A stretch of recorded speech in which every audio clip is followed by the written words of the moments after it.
Hello hi everyone. तो सभी लोगों को गुड मॉर्निंग और सभी लोगों को नमस्कार। तो बताइए क्या हाल चाल है आप लोगों का। हाल चाल बढ़िया ही होगा। मैंने सोचा चलते हैं फिर से हाल चाल लेकर के आते हैं और देख करके आते हैं कि आप लोग कर क्या रहे हैं। तो सबसे पहले तो आप सब लोगों को गुड मॉर्निंग, और जो लोग सो रहे हैं उनको वेरी गुड मॉर्निंग, क्योंकि जो लोग सो रहे होते हैं उनके लिए वेरी गुड मॉर्निंग करना ज़्यादा ज़रूरी होता है। वो होता है ना, किसी चीज़ को जगाने के लिए थोड़ा सा उसको थोड़ा सा फोर्स लगाना पड़ता है। फ़िलहाल आप लोग तो एक्टिव होंगे और जग ही गए होंगे, आई होप। वैसे आज तो रामनवमी है और कल आपका दशहरा है, तो आप सभी लोगों को रामनवमी और दशहरा की हार्दिक शुभकामनाएं। और इसी के साथ जो है हम लोग, मैंने सोचा आज का दिन वैसे आप लोगों को काफ़ी बिजी होगा, क्योंकि फेस्टिवल है तो जाहिर सी बात है। और फेस्टिव सीज़न हमारा स्टार्ट ही हो चुका है। आगे आपकी दिवाली है और भी तमाम चीज़ें होती हैं, भाई दूज, इतने सारे फेस्टिवल्स होते हैं। और अभी नवरात्रि चल रहा था, तो नवरात्रि में भी आप लोगों ने काफ़ी जो है इन्जॉय किया ही होगा। डांडिया वगैरह तो सबने खेला होगा और खेलना भी चाहिए। भारत जो है भाई संस्कृतियों का मतलब संस्कृति के मामले में काफ़ी धनी देश है। तो जाहिर सी बात है जितने भी सांस्कृतिक प्रोग्राम होते हैं या कल्चरल इवेंट्स होते हैं उनमें हमें पार्टिसिपेट करना जो ज़रूरी होता है, और थोड़ा सा चेंज के लिए भी अच्छा ही होता है। अपने माइंड को रिफ्रेश करने के लिए मज़े कुछ तो करते हैं, मतलब मज़े कह सकते हो आप, या थोड़ा सा चेंज ज़रूरी होता है।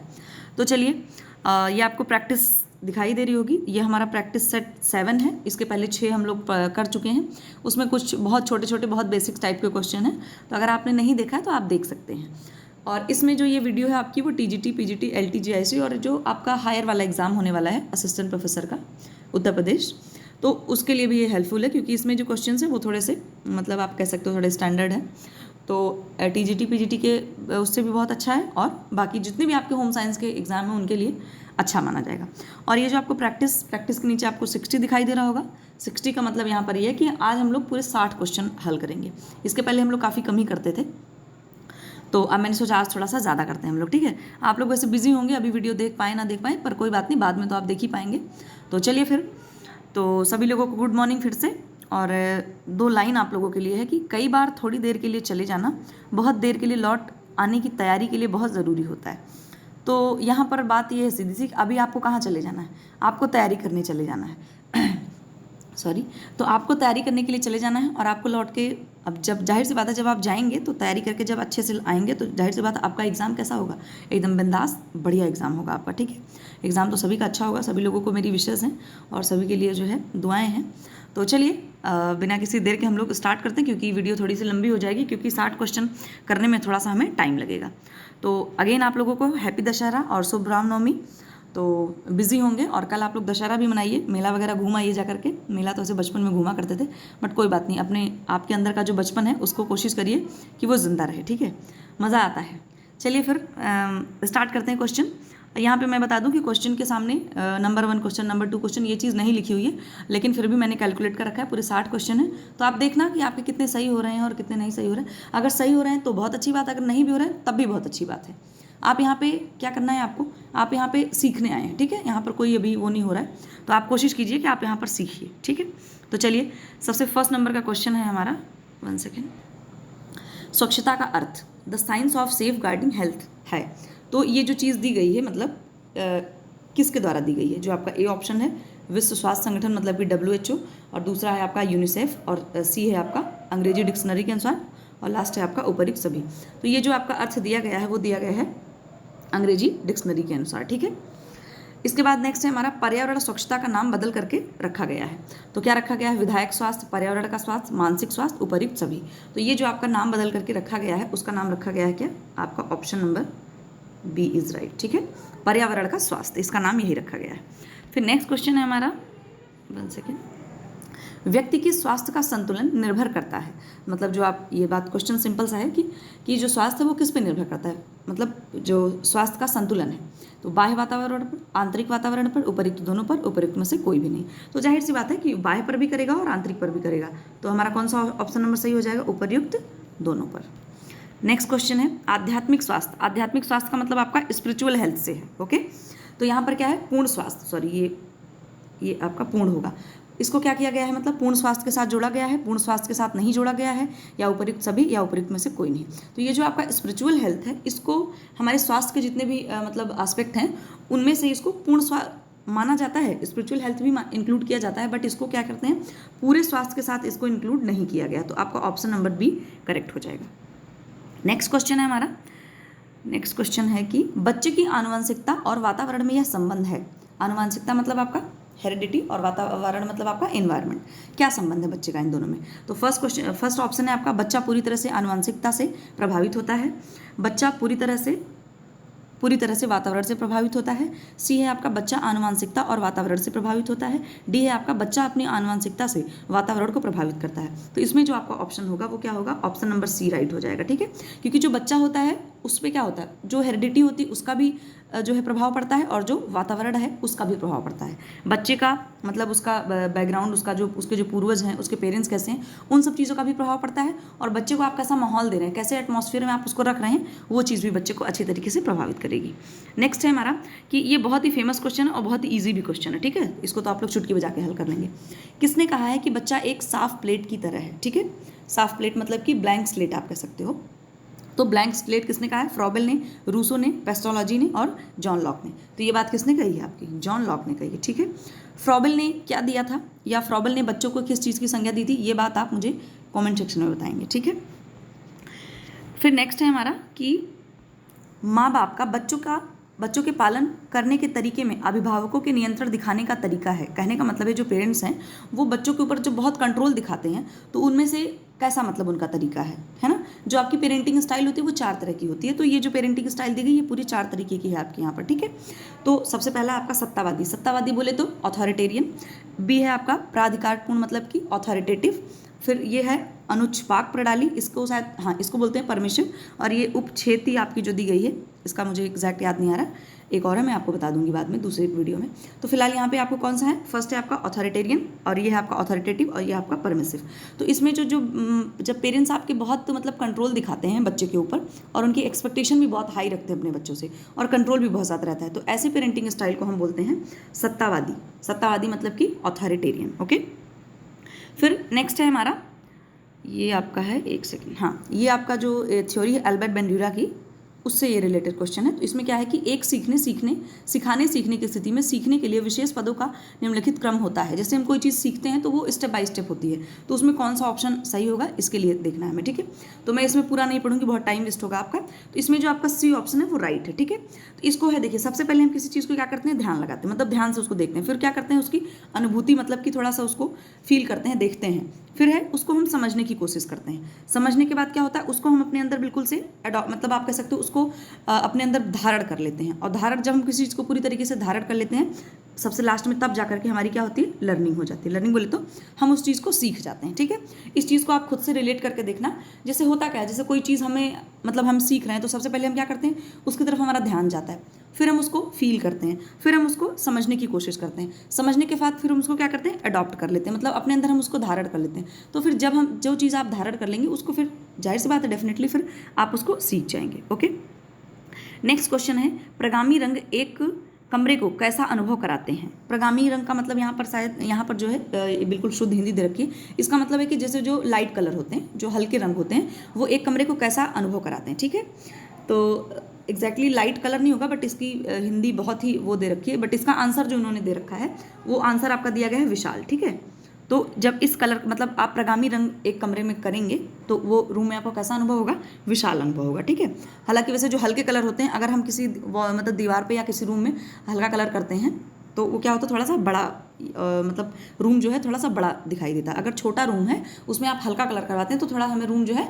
बड़ा बड़ा दिखाई देता है। और ये प्रगामी रंग अलग है, कुछ अलग इन द सेंस कि अब दूसरा प्रगामी रंग जो है उसको अगर हम किसी रूम में करेंगे तो उससे हमारा रूम कैसा दिखाई देगा, विशाल दिखाई देगा। ठीक है, फिर नेक्स्ट क्वेश्चन है आपका, एक सेकेंड, नेक्स्ट क्वेश्चन है, वह स्थान जहाँ पर बाल अपराधियों को मुकदमा पूरा होने तक रखते हैं उसको कहते हैं। ये भी आप शायद कर ही ले जाएंगे। प्रामाणिक विद्यालय, किशोर सुधार संस्था, पुनर्पण गृह और विशिष्ट पाठशाला। तो जहाँ पर जो बच्चे होते हैं ना, जुवेनाइल जस्टिस कोर्ट जो होता है, तो जैसे बच्चे जो 18 साल के होते हैं उससे पहले अगर वो कोई क्राइम वगैरह कर देते हैं तो उनको सुधार गृह में रखा जाता है, उसको बोलते हैं सुधार गृह संस्था, क्योंकि उनको थोड़ा सा टाइम दिया जाता है कि इनको सुधार किया जा सके, मे बी इनके व्यवहार में सुधार आ सके। नेक्स्ट क्वेश्चन है हमारा कि जो आपकी संचार प्रक्रिया है, ठीक है, मतलब कम्युनिकेशन प्रोसेस है जो आपका, उसमें कौन रुकावट पैदा कर सकता है? तो जो आपका विचार विमर्श है या फिर जो आपके प्रेक्षक हैं मतलब आपका जो सेंडर है, और प्राप्तकर्ता मतलब आपका रिसीवर, और डी है आपका उपर्युक्त सभी। तो इसमें से अगर देखिए विचार विमर्श होंगे, अगर सही से विचार विमर्श नहीं होगा तब भी रुकावट पैदा हो सकती है। जो सेंडर है अगर उसमें भी सेंडर और रिसीवर के बीच जो उनका मतलब क्या बोलते हैं उनके जैसे विचार मैच नहीं कर रहे हैं तब भी वहाँ पे कुछ न कुछ रुकावट या बाधाएं पैदा हो सकती हैं। तो इसमें हमारा आंसर सही होगा आपका डी क्वेश्चन, ठीक है, उपर्युक्त सभी यानी कि ऑल ऑफ द एबव। फिर नेक्स्ट क्वेश्चन हमारा यहाँ पे थोड़े से हम लोग इस तरीके के क्वेश्चन करेंगे, ये मैच करना है। इसका मैंने जो कूट दिया हुआ है उसमें वो मैंने नहीं लगाया है, यहाँ पर हम डायरेक्ट मैच करते जाएंगे। तो देखिए पॉलीअमाइड तंतु का उदाहरण कौन सा है आपका, तो पॉलीअमाइड तंतु का उदाहरण है आपका ये नायलॉन, ठीक है, नायलॉन हो गया आपका। फिर धागों की संख्या किससे मैच करेंगे हम लोग, धागों की संख्या हम लोग मैच करेंगे संख्या से, ठीक है, क्योंकि धागों की संख्या जो मापते हैं वो संख्या में। इसके बाद है कि पाइल वेल का उदाहरण है, तो पाइल वेल का उदाहरण जो आपका ये इसमें सतील लिखा हुआ है, ये ऑप्शन होगा आपका, ये सतील न होकर के सनील होगा, सनील का कपड़ा होता है, ठीक है। फिर एक लंबा तंतु गुच्छा है, तो जो लंबा तंतु होता है उसको हम लोग यूजुअली क्या बोलते हैं, फिलामेंट के नाम से जानते हैं, ठीक है। तो ये आपका क्वेश्चन ये मैच होगा, इसका आप स्क्रीनशॉट भी ले सकते हैं और वैसे देख भी सकते हैं। नेक्स्ट है हमारा किसी भी विस्तार शिक्षा कार्यक्रम में मूल्यांकन प्रक्रिया निम्नलिखित में से किस पर केंद्रित है। विस्तार शिक्षा का मतलब यहाँ पर क्या, एक्सटेंशन एजुकेशन प्रोग्राम में, ठीक है। तो इसमें क्या है, आगे आने वाले तत्व अवस्थाओं पर, कार्यक्रम के उत्पादनों पर, सुनियोजित कार्यक्रम में प्रबंध कुशलता पर, या फिर उपर्युक्त सभी। तो इसमें जो आपका ऑप्शन नंबर होगा वो सारा होगा। जाहिर सी बात है ये जो प्रोग्राम होगा वो सभी चीज़ों पर डिपेंड करेगा, है ना, कि उसकी मूल्यांकन प्रक्रिया किस पर केंद्रित होगी, कार्यक्रम का उत्पादन कैसा होगा मतलब उसका कंक्लूजन कैसा रहा, रिजल्ट कैसा रहा, उसका प्रबंधन मतलब मैनेजमेंट कैसा रहा, और वो कैसे कैसे तत्व और कौन कौन से स्टेजेस पर कैसे कैसे उस पर मतलब डिस्कशन किया गया, कैसे कैसे रिजल्ट आया उसका, तो सारी चीज़ें प्रभावित करेंगी, ठीक है। फिर नेक्स्ट है हमारा कार्यक्रम की मॉनिटरिंग बोधकता निम्नलिखित पदों पर केंद्रित है। कहने का मतलब ये है कि जो मॉनिटरिंग करी जाती है ना, प्रोग्राम प्लानिंग जो आपकी होती है उसमें मॉनिटर करते हैं कि प्रोग्राम कैसा चल रहा है, कैसा नहीं चल रहा है, कहाँ पे अच्छा हो रहा है, कहाँ पे बुरा हो रहा है, ठीक है। तो इसमें क्या मतलब कौन से पदों पर केंद्रित है, तो फर्स्ट ऑप्शन है आपका कार्यक्रम तैयार करना, दूसरा है कार्यक्रम कार्यान्वित करना, और तीसरा है आपका कार्यक्रम पर काबू व दिशा देना, और डी है आपका उपर्युक्त में से कोई नहीं। तो इसमें क्या होगा कि यहाँ देखिए मॉनिटरिंग की बात हो रही है, ठीक है। तो मॉनिटरिंग की बात मतलब है कार्यक्रम पर काबू व दिशा देना। काबू का मतलब यहाँ पर कंट्रोल वाली बात नहीं है, काबू इन द सेंस कि मतलब वहाँ पर देखना चीज़ों को कि कार्यक्रम कैसा चल रहा है, ठीक है। जिस तरीके से आपने मतलब एक बनाया था उसका लेआउट जैसा आपने बनाया था वो उसके अकॉर्डिंग चल रहा है या नहीं चल रहा है, ठीक है। और उसको डायरेक्ट करना कि मतलब सही डायरेक्शन में हो, कुछ गड़बड़ ना हो, प्रॉपर तरीके से जिस तरीके से आपने उसको मतलब ऑर्गेनाइज जैसे आप करना चाह रहे हैं उस तरीके से वो हो पाए। नेक्स्ट है हमारा विस्तार शिक्षा लोगों की सहायता कैसे करता है। विस्तार शिक्षा का मतलब एक्सटेंशन एजुकेशन लोगों की कैसे सहायता करता है। तो इसमें है ऑप्शन आपका काम कैसे करें और काम कब करें और कैसे सोचें, और डी है आपका उपर्युक्त में से कोई नहीं। तो इसमें जो आपका ऑप्शन नंबर होगा वो होगा कैसे सोचें, ठीक है। सबसे पहले अब इसमें तो कहने को आप ये भी कह सकते हैं कि इसमें सारे ऑप्शन सही हो सकते हैं, बट सारे नहीं सही होंगे। क्यों, क्योंकि देखिए सबसे पहले तो क्या करते हैं, अगर कोई काम हमें करना होता है तो सबसे पहले हम थिंकिंग ही करते हैं ना, सोचते हैं कि ये काम को कैसे करा जाए, ठीक है। तो इसमें कहने का मतलब है आपको ये पता चले कि सबसे पहले ये तो कैसे सोचें, जब आप सोचेंगे तब आप आगे देख पाएंगे काम कैसे करना और किस तरीके से करना, ठीक है। फिर नेक्स्ट क्वेश्चन है हमारा कि भारतीय विस्तार शिक्षा सोसाइटी की स्थापना के साथ औपचारिक विस्तार शिक्षा का स्तर ऊंचा हुआ, किस वर्ष में स्थापना हुई। तो यहाँ पर हमारा क्वेश्चन जो है ऑप्शन 1964, 1966 और 1968, और डी है आपका उपर्युक्त में से कोई नहीं। तो इसमें से जो आपका ऑप्शन है वो क्या है, उपर्युक्त में से कोई नहीं, ठीक है। इसमें से कोई नहीं आपका, इसका जो स्टार्ट हुआ था वो 1965 में स्टार्ट हुआ था, ये मैंने पढ़ा था, लेकिन मैं बहुत श्योर नहीं हूँ।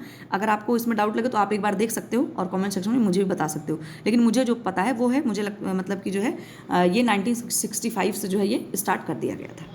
फिर नेक्स्ट है स्वास्थ्य को प्रभावित करने वाले कारक हैं। अब आपका फिर से हेल्थ वाले क्वेश्चन आ गए, तो आपका व्यक्तिगत कारक, सामाजिक आर्थिक कारक और स्वास्थ्य सेवाएं और उपर्युक्त सभी। तो जाहिर सी बात है स्वास्थ्य को प्रभावित करने वाले कितने कारक हैं आपके, सभी, ऑल ऑफ द एबव, है ना। स्वास्थ्य सेवाएं भी हैं और आपका व्यक्तिगत कारक भी है, सामाजिक आर्थिक कारक भी है। नेक्स्ट है व्यक्तिगत कारक के अंतर्गत आता है, ठीक है, एक सेकंड सॉरी, व्यक्तिगत कारक के अंतर्गत क्या आता है आपका, रहन सहन का स्तर है, सामाजिक आर्थिक स्थिति है, शारीरिक संरचना एवं वंशानुक्रम है और उपर्युक्त सभी है, ठीक है। तो इसमें व्यक्तिगत का मतलब क्या होता है, आप खुद, है ना, इंडिविजुअल की बात हो रही है। तो जो इंडिविजुअल फैक्टर है उसके अंतर्गत क्या आएगा, रहन सहन का स्तर, सामाजिक आर्थिक स्थिति, शारीरिक संरचना एवं वंशानुक्रम, ठीक है। तो रहन सहन के स्तर में आपकी फैमिली भी आ जाएगी, सामाजिक आर्थिक स्तर में पूरा सोसाइटी आ जाएगी। तो यहाँ पर जो आपका इंडिविजुअल कारक होगा वो कौन सा होगा, शारीरिक रचना और वंशानुक्रम, क्योंकि जो देखिए आपका जो फिजिकल आपका स्ट्रक्चर है वो सिर्फ आप मतलब आपसे रिलेट करेगा, ठीक है। यहाँ पर सबकी बात नहीं हो रही, इंडिविजुअल की बात हो रही है, तो आपका सी नंबर मतलब सी ऑप्शन राइट होगा। फिर है ये भी आप आराम से कर ले जाएंगे, ये क्वेश्चन बहुत ईजी है। एक शिशु को स्तन्य मोचन मतलब जो वीनिंग फूड दिया जाता है, स्तन्य मोचन बोले तो वीनिंग फूड, जब 6 मंथ पे बच्चे को मतलब जो फीड कराती है माँ, उसको जब बच्चे को रिमूव कराया जाता है। स्तन्य मोचन भोज्य पदार्थ देने की शुरुआत करने की सही आयु है तो 3 महीना और 6 महीना, 9 महीना, 12 महीना, ठीक है। तो आपका जो 6 मंथ है, ये बहुत बेसिक बात है। 6 मंथ पे हम जो है क्या करते हैं, बच्चों को थोड़ा थोड़ा सा जैसे कुछ दाल का पानी है और दलिया वगैरह है, खिचड़ी वगैरह है ना, उसको ग्राइंड करके बहुत ही मतलब बहुत सॉफ्ट डाइट करके बच्चे को थोड़ा थोड़ा देना स्टार्ट कर देते हैं। फिर नेक्स्ट है हमारा, नेक्स्ट क्वेश्चन है आपका, ये आपका जो है देखिए पारिस्थितिकी सिद्धांत। पारिस्थितिकी सिद्धांत का मतलब है इकोलॉजिकल थ्योरी जो आपकी है, जो दी है किसने, ब्राउनफील्ड ब्रूनर ने, ठीक है।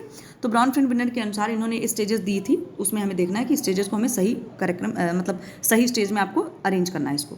तो क्या है क्वेश्चन, पारिस्थितिक सिद्धांत के अनुसार बच्चों के वातावरण की प्रणाली का क्रम इस प्रकार है। इसको मैं पूरा चारों नहीं पढ़ूंगी, आपका फालतू का टाइम वेस्ट होगा। तो देखिए ये आपका जो डी नंबर है वो राइट होगा, ठीक है। डी कैसे, सूक्ष्म का मतलब है माइक्रो, मध्य का मतलब है मीजो, बहिर का मतलब है एक्सो और दीर्घ का मतलब है क्रोनो।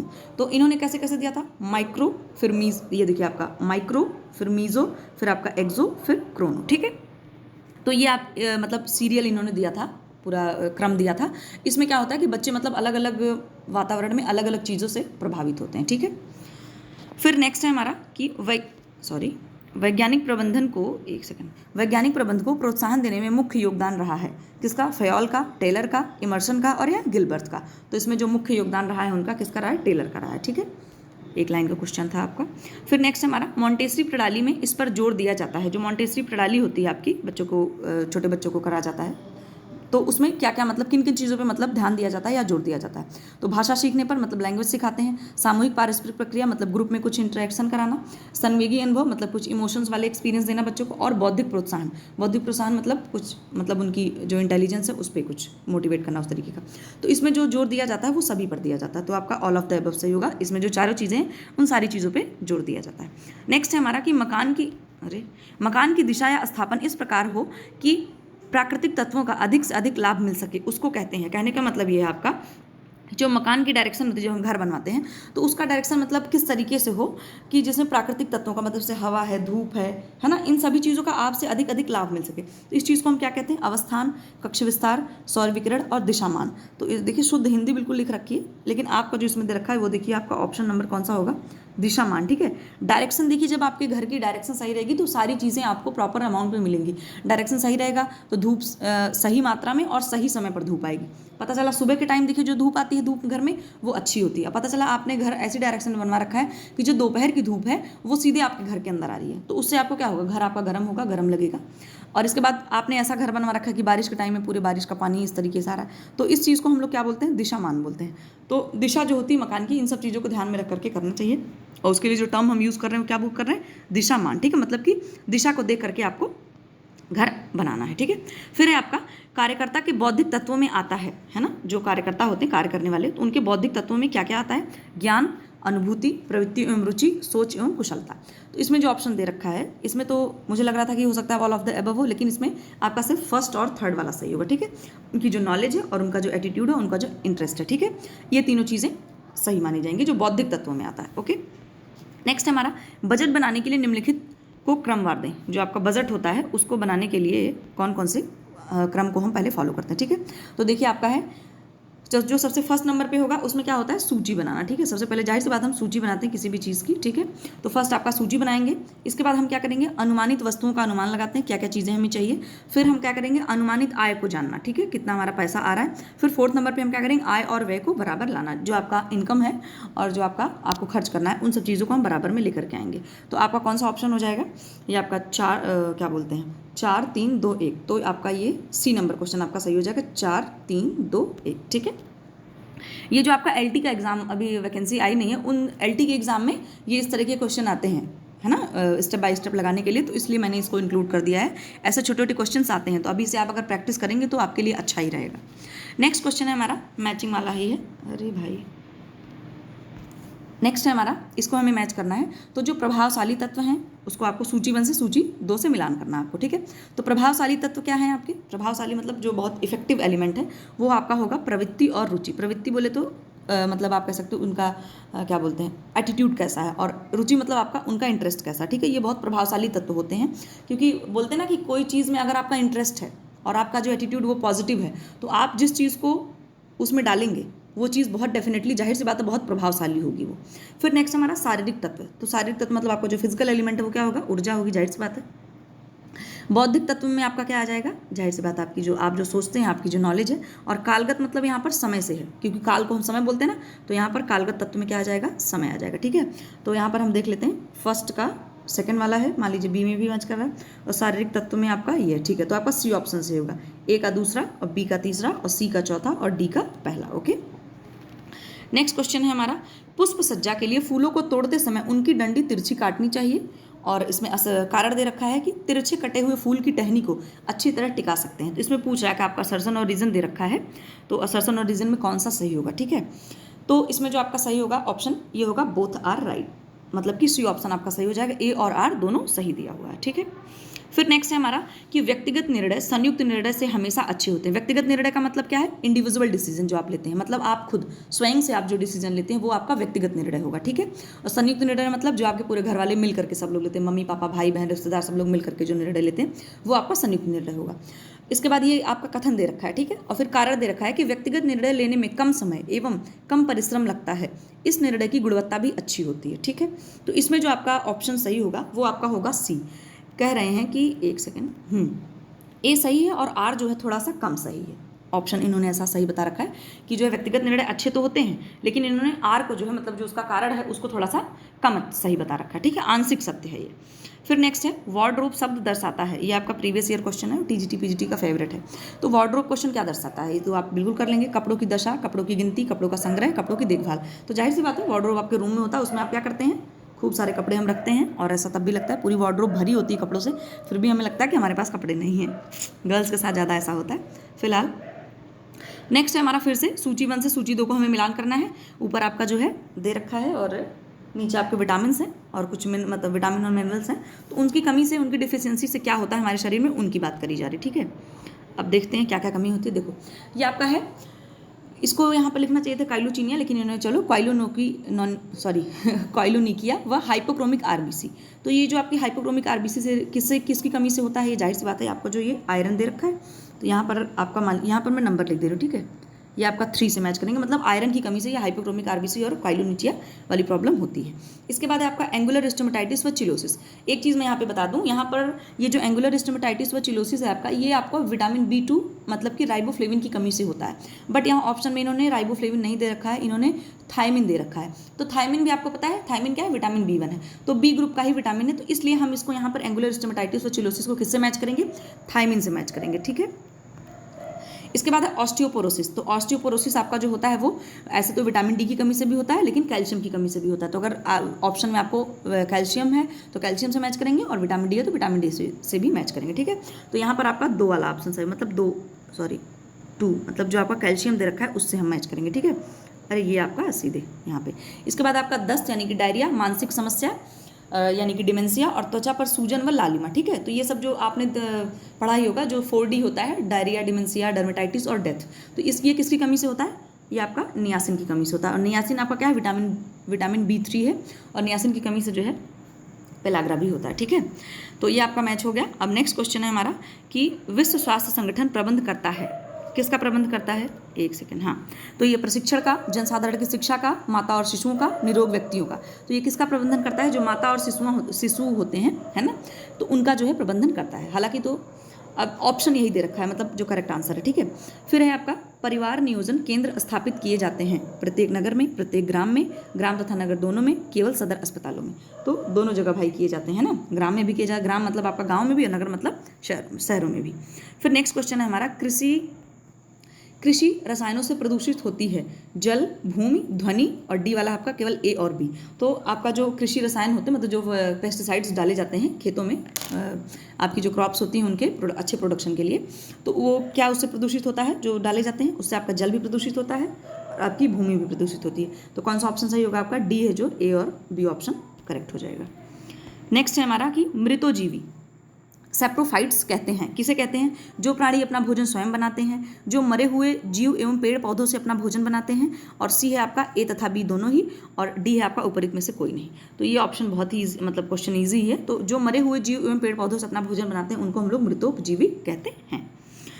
इसके बाद है हमारा सेरीकल्चर निम्नलिखित बनाने की विधि है। तो बहुत ही बेसिक क्वेश्चन है, इसका तो मुझे मन कर रहा है मैं आंसर ही ना बताऊं आप लोगों को, लेकिन फिर भी। तो सेरीकल्चर क्या है आपका, जो रेशम की वो करी जाती है खेती, उसको हम लोग मतलब सेरीकल्चर के नाम से जानते हैं, जो रेशम पालने का काम किया जाता है। इसके बाद है हमारा सूक्ष्मदर्शी से ऊन का तंतु दिखता है, आसंधी, रेखित, शल्क, गुथा हुआ। तो इसमें जो ऊन का कैसा दिखता है आपको पता है, शल्कें पाई जाती है ना ऊन में, तो इस वजह से शल्क वाला तंतु दिखता है ऊन, ठीक है, जब माइक्रोस्कोप से हम देखते हैं। तो नेक्स्ट है हमारा मातृ कल्याण सेवा केंद्र निम्नलिखित कार्य करते हैं। मातृ एवं शिशुओं की देखरेख, केवल महिलाओं की देखरेख, केवल शिशुओं की देखरेख, उपयुक्त में से कोई नहीं। ये भी आपका बहुत आसान क्वेश्चन है। ये एक्चुअली आपका जो ये 9th-10th की बुक है उससे ये क्वेश्चन लिया गया है। तो कभी कभी टीजीटी पीजीटी आयोग वाले डायरेक्ट क्वेश्चन वहाँ से उठाते हैं। पिछली बार भी ऐसा हुआ था कि आया भी था, तो इसलिए मुझे लगा तो मैंने इंक्लूड कर दिया यहाँ पे। तो इसमें जो क्या करते हैं, मातृ कल्याण सेवा होते हैं जो, वो माता और शिशुओं की देखरेख करते हैं, दोनों की देखरेख करते हैं। फिर नेक्स्ट है आपका कि मलेरिया निवारण के लिए राष्ट्रीय योजना है। इसका जिला स्तर पर जिम्मेदार व्यक्ति जो होता है वो कौन सा होता है, जिला मलेरिया अधिकारी, मुख्य चिकित्सा अधिकारी, जिला अधिकारी या जिला जज, ठीक है। तो इसमें जो आपका ऑप्शन सही होगा वो क्या होगा, सीएमओ। सीएमओ बोले तो chief medical officer, chief medical officer मतलब आपका मुख्य चिकित्सा अधिकारी। इसके बाद है नेक्स्ट क्वेश्चन है, ये बहुत इंपॉर्टेंट क्वेश्चन है। ये क्वेश्चन जो है जल से रिलेटेड है आपका। जिस जल को लंबे समय तक पीने वाले व्यक्ति के स्वास्थ्य में किसी भी प्रकार की हानि न हो, ऐसा जल स्वच्छ, जीवाणु, रोगाणु, विषाणु एवं अन्य सभी प्रकार के रासायनिक पदार्थों से रहित हो, स्वाद में मधुर एवं अच्छा हो कहलाता है, ठीक है। कहने का मतलब है कि जिस जल में बिल्कुल ना कोई बैक्टीरिया हो, ना कोई वायरस हो, है ना किसी भी तरह की कोई इन्फेक्शन हो, और वो क्या हो, उसमें कोई भी मतलब कोई अनडिजायरेबल सब्सटेंस उसमें ना हो, और वो बिल्कुल ऐसे पानी को वो पीने लायक हो, ठीक है, और उसको पीने से ना कोई इन्फेक्शन हो, ऐसे पानी को, ऐसे जल को आप क्या कहेंगे, एक सेकेंड चल जा भाई, क्या कहेंगे ऐसे उसको आप, स्वच्छ जल, सुरक्षित जल, कठोर जल, प्रदूषित जल। मैं बिल्कुल श्योर हूँ कि सारे लोग सोच रहे होंगे स्वच्छ जल होगा, तो बट इसमें स्वच्छ जल नहीं, आपका कौन सा जल होगा, इसमें ऑप्शन आपका सही होगा सुरक्षित जल। इस क्वेश्चन को अच्छे से पढ़ लीजिए, मे भी आपके क्वेश्चन मतलब एग्जाम में पूछा जा सकता है। नेक्स्ट हमारा भूपृष्ठीय जल का स्रोत है। भूपृष्ठीय जल मतलब कि जो ऊपर ही हो, है ना, सरफेस पे रहता हो। तो जो आपका वर्षा का जल है, बर्फ है या झरने का जल है, या उपयुक्त में से केवल ए और बी। तो इसमें आपका कौन सा ऑप्शन सही होगा, वर्षा का जल और बर्फ, ठीक है। तो यहाँ पर जो आपका डी ऑप्शन है, ए और B both are right. Next question है, जब दो अप्रवेश स्तरों के मध्य स्थित जल ऊपर उछलकर फव्वारे के रूप में बहने लगते हैं तो वो क्या कहलाता है, क्या कहलाता है आप बताएंगे, ठीक है। झरना, यहाँ पे झरन लिखा हुआ है, ये झरना होगा, ठीक है। झरना, आर्टिजन कुआं, झील और कुआं। तो ये जो क्या बोलते हैं, जो उछलकर फव्वारे के रूप में बहने लगता है, तो ये कौन सा कुआं होता है आपका, एक आर्टिजन कुआं होता है। ये क्वेश्चन आपके जो है 10th की जो बुक है उसमें सीधे सीधे लिख रखा है, तो वहाँ से ये क्वेश्चन पूछा गया, और ये एग्जाम में ये प्रीवियस ईयर क्वेश्चन आता है, तो इसको आप अच्छे से पढ़ लेना आपको, ठीक है। फिर नेक्स्ट है आपका, आर्टिजन कुआं के बारे में सबसे पहले जानकारी प्राप्त हुई थी, कहाँ पर प्राप्त हुई थी, मुंबई में, न्यूयॉर्क में, टोक्यो में, आर्टिया में, ठीक है। तो इसमें जो आपकी सबसे पहले जानकारी प्राप्त हुई थी, कहाँ से प्राप्त हुई थी, आर्टिया में, ठीक है। अगर आपको ऑप्शन में फ्रांस मिल जाए तो आप फ्रांस को भी टिक कर सकते हैं, ठीक है, क्योंकि 10th की बुक में सीधा लिख रखा है कि फ्रांस वगैरह में ऐसे कुओं का अभी भी वहाँ पे प्रचलन है, और पहले भी था। फिर नेक्स्ट है हमारा क्वेश्चन, जब जल दो अप्रवेश स्तरों के मध्य से स्वतः ही किसी दरार या छिद्र के माध्यम से उछलकर भूमि की सतह पर प्रवाहित होने लगता है तो कहलाता है। ये जो आर्टिजन वाला था क्वेश्चन और ये वाला क्वेश्चन दोनों एकदम सेम है, बस खाली उसमें देखिए फव्वारे के रूप में जल बहने लगता है, और इसमें क्या होता है, दरार या छिद्र के माध्यम से उछलकर भूमि की सतह पर प्रवाहित होने लगता है। तो ऐसे उसको हम क्या कहते हैं, उसको हम लोग झरना बोलते हैं, ठीक है। आपने देखा होगा जब पहाड़ों पे घूमने जाते हैं आप, तो वहाँ पर कहीं भी पत्थर वगैरह होते हैं तो कहीं से भी पानी रिसने लग जाता है, तो उसी की बात हो रही है यहाँ पर, ठीक है। फिर नेक्स्ट है, रासायनिक विसंक्रमण से दूर की जा सकती है जल की स्थायी कठोरता, जल की अस्थायी कठोरता, उपर्युक्त सभी, उपर्युक्त में से कोई नहीं। तो इसमें आपका जो ऑप्शन होगा सही वो होगा आपका उपर्युक्त सभी, मतलब कि सी आंसर, दोनों आप कर सकते हैं, ठीक है। सोडियम कार्बोनेट का उपयोग करके दूर किया जा सकता है जल की अस्थायी कठोरता, जल की स्थायी कठोरता, जल का प्रदूषण और उपर्युक्त सभी। तो इसमें आपका ऑप्शन सही हो जाएगा उपर्युक्त सभी, सारी चीज़ें हम सोडियम कार्बोनेट से कर सकते हैं, ठीक है।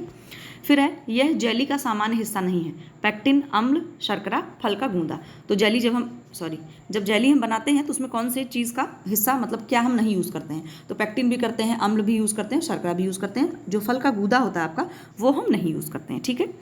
इसके बाद गूदा बोले तो जो फल का जो पल्प होता है जो। फिर नेक्स्ट हमारा ब्लॉन्चिंग फल संरक्षण की एक विधि है, जिसमें देखो ब्लॉन्चिंग क्या है, ब्लॉन्चिंग एक क्या कहते हैं, ब्लॉन्चिंग एक प्रोसेस है जिसको हम लोग क्या करते हैं, मतलब जब खाना बनाते हैं या फल या फूड को हम प्रिजर्व करते हैं तो उसके लिए यूज़ किया जाता है। इसमें होता क्या है कि जो भी खाद्य पदार्थ को हमें संरक्षण करना होता है उसको हम क्या करते हैं कि पानी को जो है थोड़ा सा बॉइलिंग टेम्परेचर से पहले इसका जो टेम्परेचर होता है वो 1 सेकेंड मैं लिख देती हूँ आपको। इसका जो टेम्परेचर होता है वो नियर अबाउट 66 डिग्री सेंटीग्रेड होता है।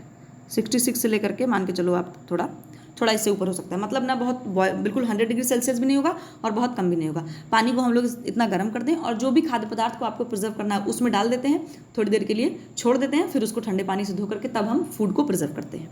तो इसमें कौन सा ऑप्शन सही होगा आपका? खाद्य पदार्थों। तो यही पूछना है कि जो ब्लॉन्चिंग फल संरक्षण की एक विधि है इसमें क्या किया जाता है, तो क्या किस लिए किया जाता है? खाद्य पदार्थों से सूक्ष्म जीवियों को निकालना। फिर दूसरा है खाद्य पदार्थों में उपस्थित सूक्ष्म जीवियों को मारना। सी है आपका खाद्य के एंजाइम को अक्रियाशील बनाना। और डी है आपका रासायनिक क्रिया को देरी करना। तो इसमें जो आपका ऑप्शन होगा वो आपका होगा ऑप्शन नंबर सी, खाद्य पदार्थ के जो एंजाइम होते हैं उनको अक्रियाशील बनाना। क्योंकि देखो होता क्या, जब एंजाइम जो होंगे वो इनएक्टिव हो जाएंगे तो आपका जो फल है वो काफ़ी लंबे टाइम तक सस्टेन कर पाएगा, और लेकिन अगर उसमें एंजाइमेटिक रिएक्शंस होते रहेंगे तो आपका फल जो होगा वो जल्दी खराब हो जाएगा। ठीक है, ये टेम्परेचर आप याद रखिएगा ब्लॉन्चिंग का, वैसे पूछा नहीं जाता बट आपको थोड़ा सा याद रखोगे तो अच्छा ही रहेगा। ये 66 डिग्री सेल्सियस से जो है आपका 70 या 80 तक आप मान सकते हो। ठीक है, फिर नेक्स्ट हमारा आयोडीन की कमी के कारण यह नहीं होता है। तो क्या नहीं होता है यहाँ पर देखिए, सबसे पहले अगर आपको क्वेश्चन में कहीं भी नहीं पूछा जा रहा है, नहीं लिखा गया, तो उसको आपको तुरंत ऐसे सर्कल कर देना। समझ गए आप? ये क्वेश्चन बहुत गलत हो जाता, हमें नहीं दिखाई नहीं देता, हम इतने एग्जाम में हम इतने जल्दी में इतने परेशान रहते हैं। खैर, तो क्या नहीं होता है? बढ़ी हुई शिशु मृत्यु, ठीक है, और गूंगापन और गहरापन, इसके बाद बहरापन फिर मंद बुद्धि, और इसके बाद है त्वक शोध। ठीक है, तो आपका देखिए शिशु की मृत्यु भी हो जाती है ना, और जब आयोडीन की कमी होती है तो, और बहरापन वगैरह भी हो जाता है जिसको क्रेटिनिज्म बोलते हैं। इसके बाद मंद बुद्धि, ये जो है बच्चा मतलब क्या बोलता है, उसका मेंटली डेवलपमेंट नहीं हो पाता है। और तो इसमें क्या नहीं होता? ये तीनों चीज़ें होती है। जो आपका त्वक शोध है ये चीज़ नहीं होती है। ठीक है, इसके बाद है हमारा अधिक प्रोटीन युक्त भोजन इस बीमारी में दिया जाता है। ठीक है, तो ये आपका यक्ष्मा मतलब आपकी टीबी बोले तो ट्यूबरक्लोसिस। ठीक है, देखो ये जो ट्यूबरक्लोसिस इसके कई सारे नाम हैं। आपका टीबी है, तपेदिक है, यक्ष्मा है, राज्यक्षमा है और क्षय रोग है, बहुत सारे नाम दे रखे हैं इसके। तो ये आपका टीबी ट्यूबरक्लोसिस याद रखो, ये बैक्टीरिया से होता है, आपका माइक्रोबैक्टीरियम ट्यूबरक्लोसिस। ठीक है, फिर अब ये है आपका मधुमेह बोले तो आपका डायबिटीज़, और ये आपका जॉइंटिस, और ये आपका ऑस्टियोपोरोसिस। तो अधिक प्रोटीन युक्त भोजन किस बीमारी में हम लोग देते हैं? इसमें देते हैं, जो आपका ट्यूबरक्लोसिस है, क्योंकि इसमें प्रोटीन इसलिए अधिक देते हैं, इसमें क्या टिश्यूज़ का बहुत ब्रेकडाउन होता है। तो टिश्यूज़ के मरम्मत के लिए हमें क्या लेना होता है? प्रोटीन लेना होता है, तो इस वजह से हम लोग ज़्यादा प्रोटीन इसमें देते हैं। फिर नेक्स्ट है हमारा संदेश की संहिता बद्धीकरण व संकेत वाचीकरण को कौन से तत्व प्रभावित करते हैं? आज आप लोग की हिंदी इतनी अच्छी हो जाएगी कि आप लोग बिल्कुल एकदम हिंदी में टॉप कर जाएंगे। तो इसमें क्या है आपका कि मतलब जब संदेश, सीधी बात यहाँ पर यह है कि जो हम लोग क्या कहते हैं, जो कम्युनिकेशन होता है ना, उसका जो पूरी स्टेज होती है उसकी बात हो रही है यहाँ पर। तो कौन कौन से तत्व, मतलब सीधे आप समझ लो कि जब सेंडर जो होता है वो रिसीवर तक अपने मैसेज पहुँचाता है तो उन सारी चीज़ों के बीच में क्या क्या चीज़ें उनको प्रभावित करती हैं। ठीक है, तो उनके जो वैल्यूज़ हैं या उनके जो उद्देश्य हैं या जो उनके मानक हैं, जैसे कुछ अपना स्टैंडर्ड बना के रखते हैं ना लोग अपने, उनके मानक पे खरा उतरता है कि नहीं, तो ये जो तीनों चीज़ें होती हैं वो तीनों चीज़ें प्रभावित करेंगी। जाहिर सी बात है, वो जो लोग रिसीवर हैं उनकी वैल्यूज़ क्या हैं, उनके मतलब उनके जो स्टैंडर्ड है वो क्या है, उनका उद्देश्य क्या है ना, तो वो सारी चीज़ें आपको प्रभावित करेंगी। तो इसलिए आंसर आपका क्या होगा? उपर्युक्त सभी।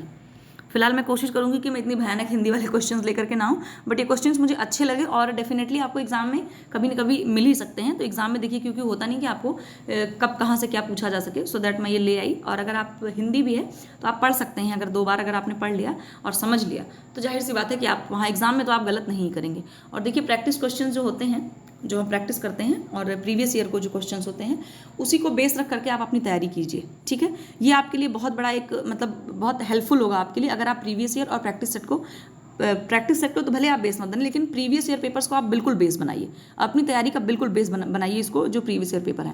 क्योंकि आप खुद ही सोचो ना कि आपके सब्जेक्ट से रिलेटेड अगर आप अदर स्टेट के और अदर एग्जाम्स के क्वेश्चन आप सॉल्व कर लेते हैं तो वो कहाँ से क्वेश्चन पूछेंगे? सिर्फ क्वेश्चन का जो क्वेश्चन की फ्रेम है, फिर फ्रेमिंग बदल सकते हैं, है ना, लेकिन मटेरियल तो वही रहेगा। तो इस वजह से आपको जितने भी प्रैक्टिस क्वेश्चन जिस भी चैनल पे, जिस भी किताब पे, जिस भी प्रैक्टिस सेट में मिलते हैं, वहाँ से आप बिल्कुल प्रैक्टिस कीजिए। लेकिन ये है कि आप जो है अपना भी ध्यान लगाइए, अपना भी दिमाग लगाइए कि जो आंसर वहाँ बताया जा रहा है वो सही है या गलत है। ऐसा नहीं कि आपने जल्दी जल्दी में प्रैक्टिस करने के चक्कर में किसी ने कुछ भी आंसर बता दिया और आपने वो मान लिया। ठीक, कभी कभी होता है कि कुछ प्रैक्टिस सेट होते हैं उनमें क्वेश्चन जो है मतलब आंसर जो है वो गलत दे रखे होते हैं। तो चलिए नेक्स्ट देखते हैं हम लोग। फिर है संचार प्रक्रिया में कौन रुकावटें पैदा कर सकता है? आई थिंक ये क्वेश्चन रिपीट हो चुका है। ठीक है, तो इसमें क्या होता है, सभी रुकावटें पैदा कर सकते हैं। ठीक है, फिर नेक्स्ट हमारा विश्व स्वास्थ्य संगठन के अनुसार स्वास्थ्य के अवयव हैं मतलब कि जो एस्पेक्ट दिए गए हैं WHO के द्वारा हेल्थ के एस्पेक्ट दिए गए हैं उसमें कौन कौन शामिल किया गया है। तो उसमें आपका शारीरिक स्वास्थ्य, मानसिक स्वास्थ्य, सामाजिक स्वास्थ्य, बहुत आसान क्वेश्चन है, सभी दिए गए हैं। ठीक है, ये बताते हैं WHO की परिभाषा है ना कि अगर आप शारीरिक रूप से सिर्फ अगर आप क्या बोलते हैं शारीरिक रूप से, मानसिक रूप से, सामाजिक रूप से आप पूरी तरीके से स्वस्थ हैं, इन तीनों रूप से, सामूहिक रूप से आप इन चारों एस्पेक्ट में अगर स्वस्थ हैं तभी आप स्वस्थ माने जाएंगे। अगर आपके अंदर बीमारियों की मतलब अनुपस्थिति है तो सिर्फ उसी वजह से आप स्वस्थ नहीं माने जाएंगे। ठीक है, तो हमें क्या करना है, आप भी कोशिश कीजिए कि आप फिजिकली, मेंटली और इमोशनली और सोशली हर तरीके से हेल्दी रहिए। ठीक है, इसके बाद है शारीरिक स्वास्थ्य का अर्थ है। ये भी जाहिर सी बात है आपको पता ही होगा, ये बहुत आसान क्वेश्चन है। शरीर के सभी बाह्य अंगों का स्वस्थ रहना, शरीर के सभी आंतरिक अंगों का स्वस्थ रहना, उपयुक्त दोनों ही, उपयुक्त में से कोई नहीं। तो इसमें आपका option number C is right. Next है मानसिक अस्वस्थता को प्रभावित करने वाले कारक हैं। शारीरिक स्वास्थ्य, वंशानुक्रम, सामाजिक कारक, उपयुक्त में से कोई नहीं, उपयुक्त सभी। तो इसमें क्या होगा आप बताओ, ई वाला ऑप्शन आपका सही होगा, सभी होंगे। ठीक है, मानसिक स्वास्थ्य मतलब आपका जो मेंटल हेल्थ है उसको प्रभावित करने वाले कौन कौन से फैक्टर हैं। तो जाहिर सी बात है जब आप फिजिकली फिट रहेंगे तभी आप मेंटली भी खुश रहेंगे। ठीक है, और हेरिडिटी मतलब जो आपका वंशानुक्रम है, अगर वो उसमें भी लोग फिट रहेंगे तभी जाहिर सी बात है, जैसे होता है ना कि बच्चे के जो मतलब जो उनके क्या बोलते हैं उनको, जो उनके ग्रैंड पेरेंट्स हैं और उनके जो खुद के पेरेंट्स हैं, अगर उनकी मतलब होता है ना उनकी क्या उनका इंटेलिजेंस और उनका सोचने का तरीका और उनके जो पूरा बॉडी स्ट्रक्चर, वो सारी चीज़ें अगर बिल्कुल हेल्दी और फिट एंड फाइन रहती हैं तो मोस्ट प्रोबेबली कि बच्चा भी वैसा ही रहता है ना, कि क्योंकि वो चीज़ बच्चे के अंदर कहाँ से आती है, थोड़ा सा हेरिडिटी से आती है। ठीक है, और एटमॉस्फेयर भी मैटर करता है। हालांकि इन दोनों चीज़ों में बहुत ज़्यादा मतलब मतभेद है कि क्योंकि कुछ लोग बोलते हैं, जो कुछ आपके वैज्ञानिक है वो बोलते हैं कि सारा मतलब जितना भी प्रभाव है वो खाली वंशानुक्रम का है, मतलब कि हेरिडिटी का है, और कुछ लोग बोलते हैं कि क्या बोलते हैं आपका वातावरण का है। ठीक है, जैसे आपके वॉटसन ही थे शायद, हाँ वॉटसन ने ही कहा था कि आप मुझे कैसा भी बच्चा, एक नवजात शिशु ला करके आप मुझे दीजिए और मैं उसको चोर, सिपाही, डॉक्टर, इंजीनियर, जो आप कहेंगे मैं उसको वो बना सकता हूँ। ठीक है, तो जो बिहेवियरिस्ट होते हैं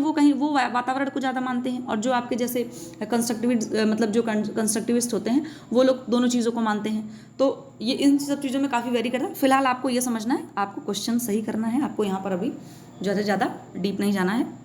फिलहाल ये चीज़ आप खुद से भी मतलब इंटरप्रेट कर सकते हो कि बच्चा है, बच्चे को सारी चीज़ें मिलती हैं, हेरिडिटी से मिलती हैं, है ना, उसकी पूरी उसका फिजिकल स्ट्रक्चर कैसा है, उसकी आंखों का कलर कैसा है, उसके हाथ पैर कैसे हैं, ये सारी चीज़ें हेरिडिटी से ही आती हैं। लेकिन बच्चा क्या सीखेगा, उसकी आदतें कैसी होंगी, उसका मतलब सोचने का और सारी चीज़ें कैसी होंगी, वो माहौल भी डिपेंड करता है ना। अब बच्चा अगर शारीरिक रूप से बिल्कुल हेल्दी है, अगर आप उसको लेकिन पढ़ने लिखने कहीं बाहर नहीं जाने दे रहे हैं, उसको बच्चों से नहीं मिलने दे रहे हैं, कोई सोशल गैदरिंग में आप उसको नहीं ले जा रहे हैं, कहीं पार्क नहीं ले जा रहे हैं, बच्चे का मतलब आउटसाइड कहीं इंटरेक्शन हो ही नहीं रहा, तो बच्चा कहाँ से मेंटली हेल्दी कहाँ से हो पाएगा वो, है ना। तो दोनों चीज़ों का जो है रोल बहुत अहम है, मतलब आपके वातावरण का भी और आपके वंशानुक्रम का भी। ठीक है, तो अगर आपके पास भी बच्चा है तो आप इस चीज़ के दोनों चीज़ों का बैलेंस बिल्कुल बना करके चलिए और कोशिश कीजिए कि बच्चों को माहौल बहुत अच्छा दीजिए। ठीक है, क्योंकि आज के समय में जो है माहौल बहुत ज़्यादा मैटर कर रहा है, माहौल तो हमेशा ही मैटर करता है। चलिए बातें बहुत होगी, नेक्स्ट क्वेश्चन, अभी बहुत क्वेश्चन बचे हमारे।